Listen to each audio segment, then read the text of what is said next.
வணக்கம் friends, welcome to மாமா VR. இன்றைக்கி நம்ம வீடியோவில் ஒரு கம்ப்யூட்டர் சப்ஜெக்ட் தான் பார்க்க போகிறோம். நோட்பேட், MS பெயிண்ட், வேர்ட்பேட் இதை பற்றின ஒரு பேசிக் இன்ஃபர்மேஷன் பார்க்கலாம். நான் உங்கள் Vaidyanathan. Computer basic and fundamentals part 5 நீங்கள் பார்க்கலாம். அதுக்கு முன்னாடி என்னோடய அன்பான மனமார்ந்த நன்றியை தெரிவிச்சுக்கிறேன். 100 சப்ஸ்கிரிப்ஷன் ரீச் பண்ணியிருக்கேன். இது உங்களால் மட்டும்தான் முடியும். நீங்கள் சப்ஸ்கிரைப் பண்ணலைன்னா இந்த 100 சப்ஸ்கிரிப்ஷன் தாண்டி போயிருக்க மாட்டேன். நான் உங்கள் ஆதரவும் சப்போர்ட்டும் மேலும் எனக்கு தொடர வேண்டும்.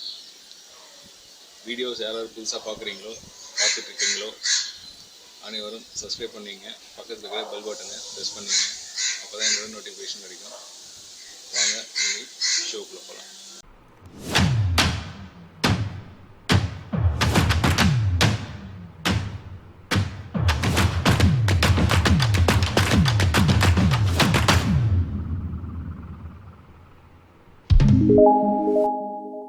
தமிழ்லேயே வீடியோ போடுறதுனால சப்டைட்டில் கட்டுறீங்க, ட்ரான்ஸ்லேட் பண்ணி கொடுங்க அப்படின்னு சொல்லியிருக்கீங்க. ஸோ என்னால் முடிஞ்ச வரைக்கும் சப்டைட்டில் ஆட் பண்ணியிருக்கேன். ஸோ இங்கே சிசி பட்டன் நீங்கள் கிளிக் பண்ணிங்கன்னா உங்களுக்கு சப்டைட்டில் டிஸ்பிளே ஆகும்.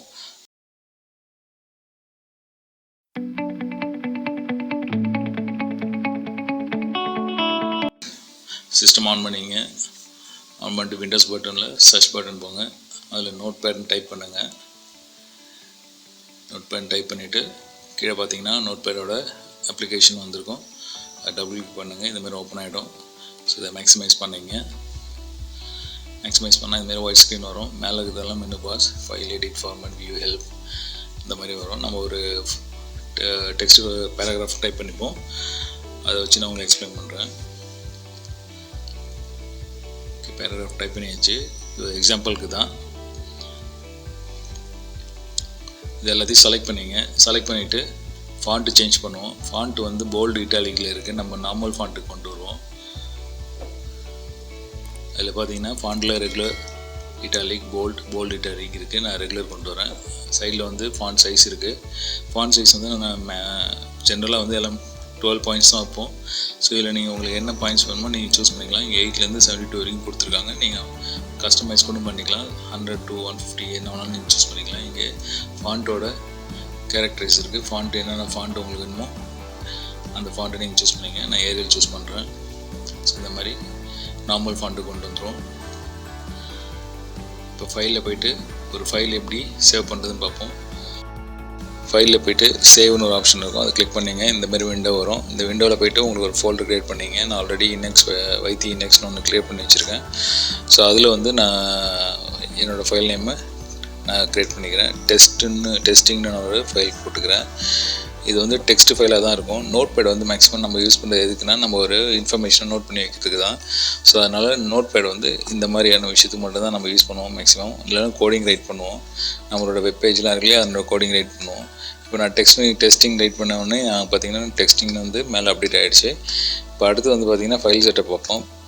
பேஜ் செட்டப்பில் ஜென்ரலாக நம்ம ஹோம் கம்ப்யூட்டர் இருந்துச்சுன்னா நம்ம A4 லெட்டர், லீகல் இந்த மாதிரி 3 சைஸ் மட்டும் தான் நம்ம அதிகமாக யூஸ் பண்ணுவோம். இன்றைக்கி நான் A4 யூஸ் பண்ண போகிறேன். ஸோ பேஜ் செட்டப்பில் போய்ட்டு உங்களுக்கு தேவையான பேஜ் சைஸ் நீங்கள் ஃபார்மேட் பண்ணிங்க. உங்களுக்கு லெட்டர் வேணுமா, லீகல் வேணுமா, A4 வேணுமான்னு சூஸ் பண்ணி அதை ஆப்ஷன் செலக்ட் பண்ணிங்க. இப்போ நான் A4 சூஸ் பண்ணுறேன். சைடில் பார்த்தீங்கன்னா ஓரியன்டேஷன் இருக்கும். அதில் போர்ட்ரேட், லேண்ட்ஸ்கேப். போர்ட்ரேட்னா ஒரு ஹரிசாண்டல் ஷேப்பில் இருக்கும். லேண்ட்ஸ்கேப்னா வெர்டிக்கல். சூஸ் பண்ணி ஆப்ஷன் செலக்ட் பண்ணிங்க. உங்களுக்கு எந்த மாதிரியான பேஜ் வேணுமோ அந்த மாதிரியான பேஜ் நீங்கள் ஆப்ஷன் பண்ணிங்க. ஸோ இங்கே லெஃப்ட்டு, ரைட்டு, டாப், பாட்டம் இருக்கு இல்லையா, அது ஒரு பேஜுக்கு லெஃப்ட் சைடில் எவ்வளோ ஸ்பேஸ் இருக்கணும், ரைட் சைடில் எவ்வளோ ஸ்பேஸ் இருக்கணுன்றது ஒரு ஃபார்மேட் தான். இங்கே மேலே பார்த்தீங்கன்னா மார்ஜின் இன்ச்சஸ்னு இருக்குது. இப்போ இந்த நம்பர்ஸ் எல்லாமே இன்ச்சஸில் தான் வேல்யூவேஷன் ஆகும். இப்போ ஸ்கேலில் இன்ச்சஸ் இருக்கு இல்லையா, அந்த மாதிரி ஸ்கேலில் இன்ச்சஸ் வேல்யூ பண்ணிங்க. இப்போ இங்கே லெஃப்ட்டில் நான் என்ன பண்ணுறேன், ஒரு 1 இன்ச் கொடுக்குறேன். 1 இன்ச் கொடுத்தோன்னே இங்கே சைடில் பாருங்கள், 2 இன்ச் கொடுத்தோன்னே சைடில் பாருங்கள். ஸோ எல்லாமே இங்கே அட்ஜஸ்ட் ஆகும். ஸோ இதேமாதிரி தான் நீங்கள் பிரிண்ட் பண்ணும்போது உங்கள்கிட்ட பிரிண்ட் இருக்கும்போது அந்த பிரிண்டர் பேஜில் நீங்கள் அவுட்புட் எடுக்கும்போது இந்த மாதிரி தான் வரும். லெஃப்ட்டில் நீங்கள் எவ்வளோ சைஸ் கொடுக்குறீங்களோ, டாப்பில் எவ்வளோ சைஸ் கொடுக்குறீங்களோ அந்த மாதிரி சைஸ்லேருந்து தான் அது உங்களுக்கு பிரிண்ட் அவுட்டில் அவுட்புட் கிடைக்கும். ஸோ அதனால் உங்களுக்கு என்ன சைஸ் வேணுமோ, அதாவது என்ன மார்ஜின் வேணுமோ அதை சூஸ் பண்ணிக்கிட்டு ஓகே கொடுத்துங்க.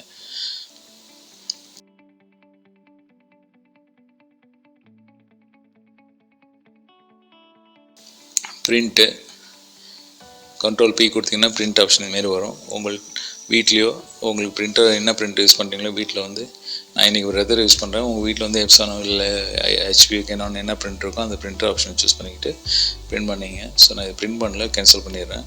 எடிட்டில் போனீங்கன்னா கட் காப்பி பேஸ்ட் டெலிட்னு இருக்குது. இது 4 ஆப்ஷனையும் பார்ப்போம். கட் காப்பி வந்து ரெண்டுமே ஒரே ஃபங்க்ஷன் தான். காப்பி வந்து நான் ஒரு இடத்துலேருந்து இருக்கிற இன்ஃபர்மேஷனை காப்பி பண்ணி இன்னொரு இடத்துக்கு பேஸ்ட் பண்ணிக்கலாம். அதுமாரி கட் வந்து ஒரு அதே இன்ஃபர்மேஷனை கட் பண்ணிவிட்டு அந்த இடத்துல வந்து வேறு இடத்துக்கு நம்ம ட்ரான்ஸ்ஃபர் பண்ணும்போது அந்த நம்ம இருந்த இடத்துல வந்து அது எரேஸ் ஆகிடும். கட்டுக்கும் காப்பிக்கும் அவ்வளோதான் டிஃப்ரென்ஸ். ஸோ நான் இப்போ பேஸ்ட் பண்ணியிருக்கேன். கண்ட்ரோல் C கொடுத்துறேன், ஷார்ட்கட்டில் பேஸ்ட் ஆகிடுச்சு. ஸோ பேஸ்ட் வந்து எடிட்டில் போய்ட்டு பேஸ்ட்டும் பண்ணிக்கலாம் நீங்கள் இந்த மாதிரி. இப்போ கட்டு வந்து செலக்ட் பண்ணிங்க, கட் பண்ணிங்க. கட் பண்ணிவிட்டு நான் அந்த 3rd லைன் இல்லையா அது கீழே வந்து நான் பேஸ்ட் பண்ணுறேன். ஸோ பேஸ்ட் பண்ணோன்னே பார்த்தீங்கன்னா அந்த ஃபஸ்ட்டு 2 லைன் வந்து எரேஸ் ஆகிடுச்சு, தெரியுதா? ஸோ அதுமாரி தான். இப்போ அடுத்து வந்து ஃபைண்ட் நெக்ஸ்ட்டு ரீப்ளேஸ்மெண்ட் பார்ப்போம். ஃபைண்ட் நெக்ஸ்ட் இப்போ பார்த்தீங்கன்னா நான் அந்த ஃபைண்ட் வந்து அந்த நேம் இருக்குல்லையா அந்த நேம் வந்து நான் சூஸ் பண்ணுறேன். இப்போ நான் அந்த நேம் மட்டும் நான் ஃபைண்ட் பண்ணேன்னா அந்த நேம் மட்டும் REGGIEGன்னு கொடுக்குறேன். பாருங்கள், அது ஃபைண்ட் பண்ணணும். நான் இதில் வந்து மேட்ச் கேஸ் இது கொடுக்குறேன். மேட்ச் கேஸ் கொடுத்திங்கன்னா ஈஸியாக ஃபைண்ட் பண்ணாது. ஸோ பார்த்தீங்கன்னா கேனாட் ஃபைண்ட் எனிதிங்னு வரும். ஸோ அப்போ அடுத்து வந்து பார்த்திங்கன்னா நான் அந்த அப்பு டவுன் இருக்கு இல்லையா அந்த இது ஆப்ஷன் சூஸ் பண்ணிட்டு டவுன் ப்ரெஸ் பண்ணிவிட்டு மேலே டாப் போட்டு நான் டாப் ஃபஸ்ட்டு கசரை வந்து நான் யூஸ் பண்ணிக்கிறேன். ஸோ அப்போ வந்து ஈஸியாக ஃபைண்ட் பண்ணணும். அடுத்து பார்த்தீங்கன்னா ரீப்ளேஸ்மெண்ட் ஃபைண்ட் நெக்ஸ்ட் வந்து பார்த்திங்கன்னா அதே சேம் தான். நீங்கள் அந்த பட்டன்லேயே உங்களுக்கு தெரிஞ்சிடும் ஃபைண்ட் நெக்ஸ்ட் அப்படியே வந்துகிட்டே இருக்கும். ரீப்ளேஸ்மெண்ட் நம்ம தான் அண்டு AND கொடுக்குறேன். அண்டு AND கொடுத்துட்டு நான் வைத்தியநாதன் டைப் பண்ணுறேன். ஸோ எங்கெங்கெல்லாம் அண்டு இருக்கோ அந்த இடத்துல வந்து வைத்தியநாதன் சொல்லிட்டு சேஞ்ச் ஆகிடும். பாருங்கள், இப்போ ரீப்ளேஸ்மெண்ட் ஆல் கொடுத்துட்டேன். ஸோ எங்கெங்கெல்லாம் அண்டு இருந்துச்சோ அந்த இடத்துல வந்து வைத்தியநாதன் ரீப்ளேஸ் ஆகிடுச்சு. ஸோ இதேமாரி தான் வந்து ரீப்ளேஸ் வந்து யூஸ் பண்ணணும். உங்களுக்கு ஒரு ரோவாக நீங்கள் சேஞ்ச் பண்ணிக்கலாம். அப்படி இல்லைனா ஓவராலாக ரீப்ளேஸ் ஆல் கொடுத்தீங்கன்னா மாரி ஓவராலாக சேஞ்ச் ஆகிடும். செலக்ட் ஆல் வந்து இங்கே ஃபார்மேட்டில் வந்து செலக்ட் ஆல், அதாவது எடிட்டில் போய்ட்டு செலக்ட் ஆல் கொடுத்தீங்கன்னா செலக்ட் ஆகிடும். இங்கே டேட் ஆப்ஷன் இருக்குது. எடிட்டில் போய் டேட் அண்ட் டைம் கொடுத்தீங்கன்னா இதுமாதிரி என்றைக்கு நீங்கள் எந்த டேட்டில் நீங்கள் கீப் பண்ணுறீங்க, எந்த டேட்டில் இது பண்ணுறீங்க எல்லாமே வந்து டேட் அண்ட் டைம் எல்லாமே இங்கே வந்து உங்களுக்கு டிஸ்பிளே ஆகும். அவ்வளோதான். ஸோ இதில் சேவர்ஸும் சேம் தான். ஆனால் சேவர்ஸ்க்கு என்ன டிஃப்ரென்ஸ்னால் நம்மளோட ஒரிஜினல் ஃபைலை வந்து எந்த டிஸ்டர்பும் பண்ணாமல் சேவர்ஸ் பண்ணி நம்ம வேறு ஒரு ஃபைலுக்கு எடிட் பண்ணி யூஸ் பண்ணிக்கலாம். ஸோ நான் இப்போ டெஸ்டிங் 1 கொடுத்துக்கிறேன். ஸோ இதில் அப்புறம் நான் எனக்கு என்னென்ன தேவையோ அப்டேஷனோ இதில் அப்டேட் பண்ணிட்டு நான் இந்த ஃபைலில் வந்து நான் இதை சேவ் பண்ணிடுவேன். ஸோ என்னோடய பழைய ஃபைலும் அப்படியே இருக்கும், புது ஃபைல் இது அப்படியே அப்டேட் ஆகிருக்கும். அவ்வளோதான். சேவர்ஸ்க்கும் இதான் டிஃப்ரென்ஸ். ஸோ ஸ்டேட்டஸ் பார் உங்களுக்கு என்ன ஸ்டேட்டஸ் பார் கீழே ஸ்டேட்டஸ் பார் வரும், அது பண்ண வச்சுங்க. நான் இதில் காமிக்கல, டிசேபிள் காமிக்குது. ஹெல்ப்பில் போனீங்கன்னா ஹெல்ப்பில் உங்களுக்கு தேவையான ஹெல்ப் கமெண்ட்ஸ் வந்து உங்களுக்கு ஃபைண்ட் பண்ணிங்க. அது ஜஸ்ட் போய் சர்ச் பண்ணி உங்களுக்கு ஹெல்ப்பில் போய் பண்ணியிருந்தேன். அடுத்து வந்து நம்ம MS பெயிண்ட் பார்க்க போகிறோம். சேம் சர்ச் ஆப்ஷனில் போய்ட்டு நீங்கள் MS பெயிண்ட் டைப் பண்ணாங்க. இந்தமாதிரி MS பெயிண்ட் வந்து பெயிண்ட் விண்டோ வந்து ஓப்பன் ஆகிடும். அது 3 ஆப்ஷன்ஸ் தான் இருக்குது. File, home, view. இதில் வந்து ஹோமில் போனீங்கன்னா எல்லா ஆப்ஷனும் அங்கே வந்து ஷார்ட்கட்டில் காமிச்சிடும். ஸோ இது அப்டேட்டட் வெர்ஷன்ன்றதுனால நம்ம விண்டோஸ் அப்டேட் வெர்ஷன்னால எல்லாமே வந்து சிங்கிள் டச்சில் யூஸ் பண்ணுற மாதிரி கொடுத்துருக்காங்க. ஃபைல் வந்து நம்ம என்னென்ன ஃபைல்ஸ் வந்து நம்ம நோட்பேடில் பார்த்தோமோ அதே ஃபைல்ஸ் மாதிரி தான் இருக்கும். இல்லை ஒரே ஒரு டிஃப்ரென்ஸ் என்னென்னா ஸ்கேனர் அப்டேட் பண்ணியிருப்பாங்க. ஸ்கேனர் வந்து நம்ம வீட்டில் பிரிண்டர் ஸ்கேனர் என்ன இருக்கோ அந்த ஸ்கேனர் வந்து டேரெக்டாக இதில் ஸ்கேன் பண்ணுற மாதிரி வந்திருக்கும். அதுமாதிரி பிரிண்ட்டில் வந்து பிரிண்ட் ப்ரிவியூன்னு ஒரு ஆப்ஷன் கொடுத்துருப்பாங்க. மற்றபடி எல்லாமே சேம் தான். இது வந்து கிராஃபிக்ஸ் வரைகிறதுக்கான பெயிண்ட் ப்ரஷ் மாதிரி தான் அது. இந்த டூல் எல்லாமே ஞாபகம் வச்சுங்க. ஸோ ஃப்யூச்சரில் நீங்கள் அட்வான்ஸ் வெர்ஷன் எதாவது பார்த்தீங்கன்னா இந்த டூல் எல்லாமே உங்களுக்கு யூஸ்ஃபுல்லாக இருக்கும். இதே டூல் தான் வந்து அதில் அதிகமாக வரும். ஸோ அதுக்கு போகும்போது அட்வான்ஸ்டாக நீங்கள் அதை யூஸ் பண்ணிக்கலாம். ஸோ இந்த பேசிக் டூல் தான் வந்து ஒரு ஃபில்லர் மாதிரி உங்களுக்கு யூஸ் பண்ணிங்க. ஸோ இதில் வந்து இந்த டூல் எல்லாமே ஜஸ்ட் மவுஸ் பண்ணி அங்கே வச்சிங்கனாலே அந்த டூலோட இன்ஃபர்மேஷன் நேம் வந்துடும். ஸோ நீங்கள் அந்த டூலை யூஸ் பண்ணி நீங்கள் எப்படியெல்லாம் பெயிண்ட் பண்ணலாம், எதுக்காக யூஸ் பண்ணிக்கலான்றது வந்து ஈஸியாக நீங்கள் ஐடென்டிஃபை பண்ணிக்கலாம். ஸோ நான் மவுஸ் வச்சு காமிக்கிறேன், ஒன்று ஒன்றா பாருங்கள். பிக் டூலு, ஜூமு, ப்ரெஷ்ஷில் வந்து நிறைய ப்ரெஷ்ஷிங் இருக்குது. அது ஒரு ப்ரெஷ்ஷுக்கும் நீங்கள் போய்ட்டு பாருங்கள். ஸோ அது யூஸ் பண்ணி எப்படி பெயிண்ட் பண்ணலாம். உங்களுக்கு க்ரியேட்டிவிட்டி தான் இதில் இம்பார்ட்டன்ட். ஒரு பெயிண்டிங் போனீங்கனாலே உங்களோட க்ரியேட்டிவிட்டி ரொம்ப இம்பார்ட்டன்ட். ஸோ இது ஷேப் டூல்ஸ் எல்லாமே நம்ம ஸ்கூல் மேக்ஸில் ஜாமெண்ட்ரியில் இதுமாரிலாம் நம்ம பார்த்துருப்போம். ஸோ அதை விட எக்ஸ்ட்ரா டூல்ஸ்லாம் நிறையா இருக்குது, இந்தமாரி டூல்ஸ்லாம் இருக்குது. ஸோ பாலிகன் இந்தமாரி diamond, star, arrow, up arrow, down arrow எல்லாமே இருக்குது. ஸோ அதுமாரி நீங்கள் ட்ரா பண்ணி ட்ரை பண்ணி பாருங்கள். இது கலரும் கொடுத்துக்கலாம், அவுட்லைன் கலர்ஸ் கொடுக்கலாம், இன்னர் கலர் கொடுக்கலாம், நீங்கள் உங்களுக்கு தேவையான கலர்ஸ் எல்லாமே கொடுக்கலாம். ஆனால் இதில் வந்து நம்ம ஷேடர்லாம் பண்ண முடியாது, இதுமாரி கலர்ஸ் மட்டும் நம்ம அப்டேட் பண்ணிக்கலாம். இதுமாரி சாலிட் கலர்ஸ் நீங்கள் கொடுக்கலாம். சாலிட் கலர்ஸ்னால் இந்தமாரி சாலிட் கலர்ஸ் நான் கொடுக்குறேன் இல்லையா, அதுமாதிரி கலர்ஸ் உங்களுக்கு விருப்பப்பட்ட கலர்ஸ் நீங்கள் கொடுத்துக்கலாம். ஸோ இவ்வளோ தான். இப்போ நான் வந்து சின்னதாக ஒரு ட்ராயிங் பண்ணி காமிக்கிறேன். ஒரு மிக்கி மவுஸ் என் பொண்ணு வரைஞ்சா இதை நான் அதேமாரியே வரைஞ்சி காமிக்கிறேன் உங்களுக்கு. ஒரு மிக்கி மவுஸ் வந்து இதுமாதிரி சர்க்கிள் பண்ணிவிட்டு மேலே வந்து அந்த காது இருக்குல்லையே, அந்த காது இதுமாரி போட்டுங்க. உங்கள் கண் வந்து இதுமாரி நான் அதை ஃபஸ்ட்டு ஒரு லெஃப்ட் சைடு ஆஃப் மட்டும் தான் வரைய போகிறேன். லெஃப்ட் சைடு ஆஃப் வரைஞ்சிட்டு அதுக்கப்புறம் நம்ம அதை அப்படியே காப்பி பண்ணி பேஸ்ட் பண்ணிக்கலாம். ஸோ இந்த டூலை யூஸ் பண்ணி இதுமாரி பெண்ட் பண்ணி வரைஞ்சிங்க. ஸோ நான் இந்த டூல்லாம் பார்த்துங்க எப்படி வரைகிறேன்னு. இதே தான், சிம்பிள் தான் இது, ரொம்ப ஈஸி. உங்களோட க்ரியேட்டிவிட்டி தான் இம்பார்ட்டன்ட். பாருங்கள், மவுத் வரைஞ்சிங்க.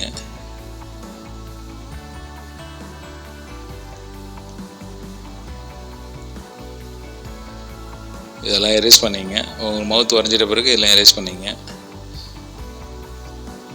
அவ்வளோதான், அட்ஜஸ்ட் பண்ணிங்க.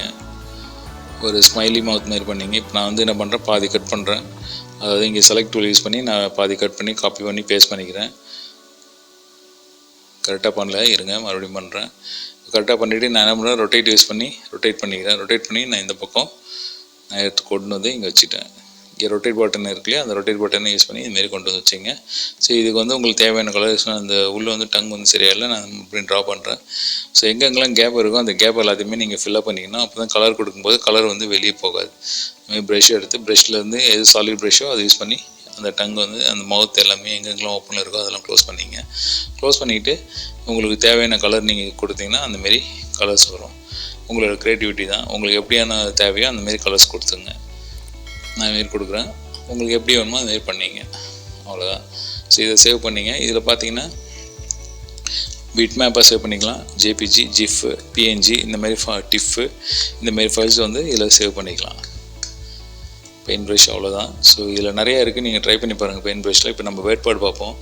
வேர்ட்பேட் வந்து அதே தான், ஃப்ரீ சாஃப்ட்வேர் தான். MS ஒரு விண்டோஸ் இன்ஸ்டால் பண்ணிங்கன்னா அதில் ஒரு MS ஆஃபீஸ் மாதிரி இதுவும் ஒரு டாக்குமெண்ட் டைப்பிங் அப்ளிகேஷன் தான்.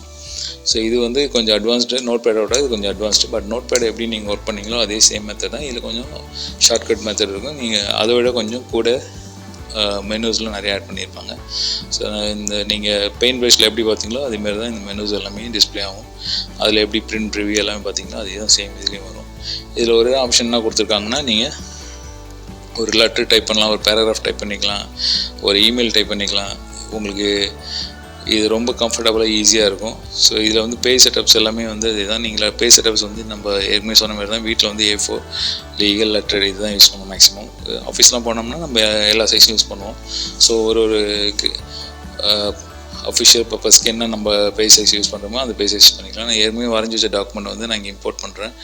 நீங்கள் பிக்சரில் போய்ட்டு இதை வந்து இங்கே இம்போர்ட் பண்ணிக்கலாம், இன்சர்ட் பண்ணிக்கலாம். இந்தமாரி பிக்சர்ஸ் உங்களுக்கு என்னென்ன பிக்சர்ஸ் தேவையோ அதுமாரி பிக்சர்ஸில் போய்ட்டு நீங்கள் இன்சர்ட் பண்ணிக்கலாம். உங்களுக்கு ஃபோட்டோவோ இல்லை உங்களோட லோகோவோ வேறு ஏதோ ஒன்று உங்களுக்கு தேவையான ஒரு லெட்டரட் ஃபார்மேட் ஏதோ வரும், அது வந்து நீங்கள் இம்போர்ட் பண்ணிக்கலாம்.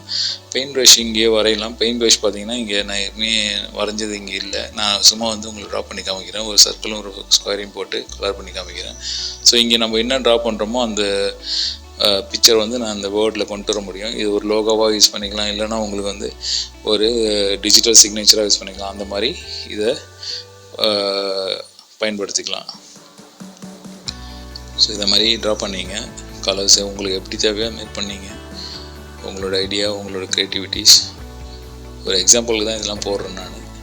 இப்போ ஃபைலில் போய்ட்டு அங்கே பார்த்தீங்கன்னா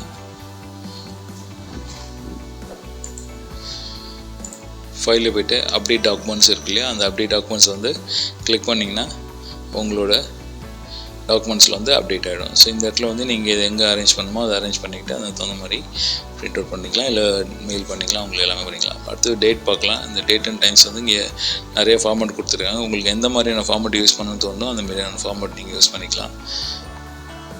டேட் வந்து வெனஸ்டே, அந்த மாதிரி ஜூன், 23rd அது மாதிரிலாம் இருக்கு இல்லையா, அது மாதிரி வந்து உங்களுக்கு எப்படி வந்து உங்களுக்கு தேவையோ அந்த மாதிரி டைம் என்ன டைமோ அந்த டைம் மாதிரி பிஎம் வேணுமா, ஏஎம் வேணுமா, இல்லை ரயில்வே டைம்ஸ் வேணுமா, அந்த மாதிரி யூஸ் பண்ணிக்கலாம். ஃபைண்ட், நெக்ஸ்ட்டு, ரீப்ளேஸ்மெண்ட் இது எல்லாமே உங்களுக்கு நோட்பேட்லேயே சொல்லிட்டேன். சேம் மெத்தட் தான், அதே ஃபார்மேட் தான் யூஸ் பண்ணிங்க. ஸோ அதில் எந்த டிஃப்ரென்ஸும் கிடையாது. ஸோ இதுக்கு பேராகிராஃப் டைப் பண்ணி அது மறுபடியும் எக்ஸ்பிளைன் பண்ணால் கொஞ்சம் கன்ஃபியூஸ் ஆகிடுவீங்க. ஸோ ஒரே ஃபார்மேட் அதே மாதிரி தான் இருக்கும். நீங்கள் இப்போ இந்த பேசிக்லேருந்து அட்வான்ஸ் போனாலும் இதே தான் மெத்தட்.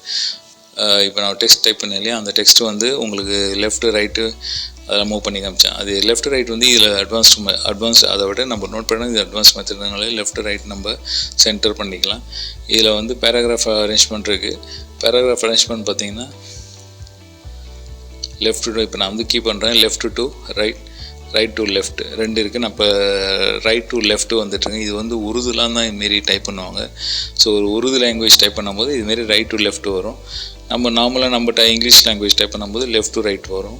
இப்போ இந்த பேராகிராஃப் வந்து ஒரு எக்ஸாம்பிளுக்கு தான் இதுமாரி கீ பண்ணியிருக்கேன். இது ஒரு பேராகிராஃப் மாதிரி கன்சிடர் பண்ணிங்க. லெஃப்ட் டு ரைட் வந்து பார்த்திங்கன்னா இங்கே நான் வந்து மார்ஜின் செட் பண்ணுறேன். பேராகிராஃப் இங்கே பார்த்தீங்கன்னா 5 கொடுத்துருக்கேன். 5 கொடுத்தோன்னே உங்களுக்கு அந்த பேஜில் வந்து 5 இன்ச்சஸ் தள்ளி நம்மளோட பேராகிராஃப் வந்து அலைன்மெண்ட் ஆகிருக்கு. நான் பேராகிராஃப் மறுபடியும் 1 கொடுக்குறேன். 1 கொடுத்தோன்னே 1 இன்ச்சஸ் தள்ளி அந்த பேராகிராஃப் வந்து அரேஞ்ச் ஆகிருக்கு. அந்த மாதிரி உங்களுக்கு எப்படி தேவையோ ரைட்டில் வந்து 1 இன்ச்சஸ் கொடுத்தீங்கன்னா அதுமாரி 1 இன்ச்சஸ் தள்ளி உங்களுக்கு ரைட்லேயும் அரேஞ்ச் ஆகும். ஸோ இங்கே வந்து லைன் ஸ்பேஸ் கொடுத்துருக்காங்க. ஃபஸ்ட்டு லைன் வந்து உங்களுக்கு ஒரு 1 இன்ச்சு இல்லை 1.5 இன்ச்சு 5 இன்ச்சு 0.5 இன்ச்சு மாதிரி தள்ளி வரணுன்னா அதுமாரி நீங்கள் அரேஞ்ச் பண்ணிக்கலாம். ஜஸ்ட் நான் பேராகிராஃப் மாதிரி அரேஞ்ச் பண்ணுறேன். இங்கே பார்த்தீங்கன்னா எல்லா சைடுமே 2 சைடுமே அது லெஃப்ட் ரைட்லேயும் 2 சைடுமே இந்த ஈவனாக இருக்குது. ஸோ ஈவனாக இருக்குன்னா ஜஸ்டிஃபிகேஷன் நான் யூஸ் பண்ணியிருக்கேன். நம்ம இங்கேருந்து லெஃப்ட் ரைட் சென்டர் அதுக்கு பக்கத்தில் ஒரு சின்ன பட்டன் இல்லையா, அது ஜஸ்டிஃபிகேஷன். இப்போ நீங்கள் இந்த லெஃப்ட்லையும் ரைட்லேயும் சேமாக ஈவனாக இருக்குன்னா பார்க்கறதுக்கு டீசெண்டாக இருக்கும். அந்தமாரி பண்ணிக்கலாம். இங்கே வந்து லைன் ஸ்பேஸ் கொடுப்போம். பேராகிராஃப்க்கு லைன் ஸ்பேஸ் பார்த்தீங்கன்னா 1, 1.1, 1.5, 2. நான் 2 கிளிக் பண்ணுற பாருங்கள். லைன் ஸ்பேஸ் வந்து உங்கள் பேராகிராஃப் லைன்ஸ் அதாவது ஒரு லைனுக்கும் அதாவது ஒரு ரோவுக்கும் இன்னொரு ரோவுக்கும் உள்ள டிஃப்ரென்ஸ் தெரியும். இப்போ நான் எல்லாமே கிளிக் பண்ணி காமிச்சு பாருங்கள். அதுமாரி சேம் தான். ஸோ இது வந்து உங்களுக்கு ப்ரெசென்டபுளாக இருக்கும். உங்களுக்கு 2 வச்சிங்கன்னா 1.5 வச்சிங்கன்னா எப்படியோ பார்க்குறதுக்கு கொஞ்சம் டீசெண்டாக ப்ரெசென்டபுளாக இருக்கும். ஸோ ஆப்போனன்ட் பார்ட்டி நீங்கள் யார் லெட்டர் அனுப்புகிறீங்களோ அவங்க பார்க்க ரீட் பண்ணும்போது கொஞ்சம் ஈஸியாக இருக்கும், கிளியராக. ஸோ அதுக்கு தகுந்த அட்ஜஸ்ட் பண்ணிங்க.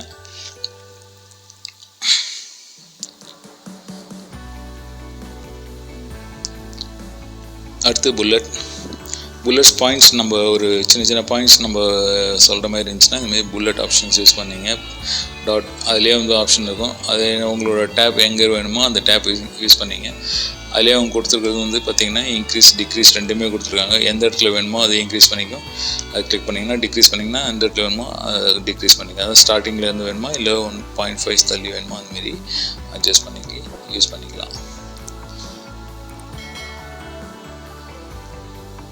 ஸோ இது கொஞ்சம் அட்வான்ஸ் வெர்ஷன்றதுனால நம்மளுக்கு கொஞ்சம் ஈஸியான மெத்தடில் எல்லாமே இருக்கும். ஸோ ஃப்ரீயாக இருக்கும்போது டைட்டாக கொஞ்சம் ஒர்க் பண்ணி பாருங்கள். அப்போ தான் வந்து உங்களுக்கு ரொம்ப புரியும். நீங்கள் மெயில் சென்ட் பண்ணிக்கலாம். இப்போ இந்த டாக்குமெண்ட்ஸ் வந்து டைப் பண்ணிவிட்டு இதுமாரி மெயில் சென்ட் பண்ணிக்கலாம். இதில் இருந்து பிரிண்ட் அவுட் பண்ணிக்கலாம். சேவ் பண்ணிங்க. இந்த ஃபைலை சேவ் பண்ணும்போது பார்த்தீங்கன்னா இதில் RTFன்னு இருக்குது. இது வந்து வேர்ட்பாடுக்குன்ற ஒரு ஃபைல். இது RTF. நீங்கள் வேணுன்னா DOCயாக சேவ் பண்ணிக்கலாம். டாக்குமெண்ட் எக்ஸாக சேவ் பண்ணிக்கலாம். நீங்கள் வேர்ட்லேயும் ஓப்பன் பண்ணி எடிட் பண்ணிக்கலாம். MS ஆஃபீஸ் இருக்கு இல்லையா, அதில் வேர்ட் 2016லையும் எடிட் பண்ணிக்கலாம். அப்படி இல்லைன்னா உங்களுக்கு டெக்ஸ்ட் ஃபைலாக கூட சேவ் பண்ணிக்கலாம். இங்கே ஃபைல் ஆப்ஷன்ஸ்லாம் நிறையா இருக்கு பாருங்கள். இதை செக் பண்ணி அதுக்கு தகுந்தமாதிரி சேவ் பண்ணிங்க. நான் இப்போ RTFை சேவ் பண்ணிக்கிறேன். லெட்டர் வந்து டைப் பண்ணால் இந்த மாதிரி தான் இருக்கும். ஸோ இது வந்து ஒரு இமெயிலோ இல்லை ஒரு பிரிண்ட் அவுட்டோ இது வேணுமோ பண்ணி நீங்கள் யூஸ் பண்ணிக்கலாம். அவ்வளோதான்.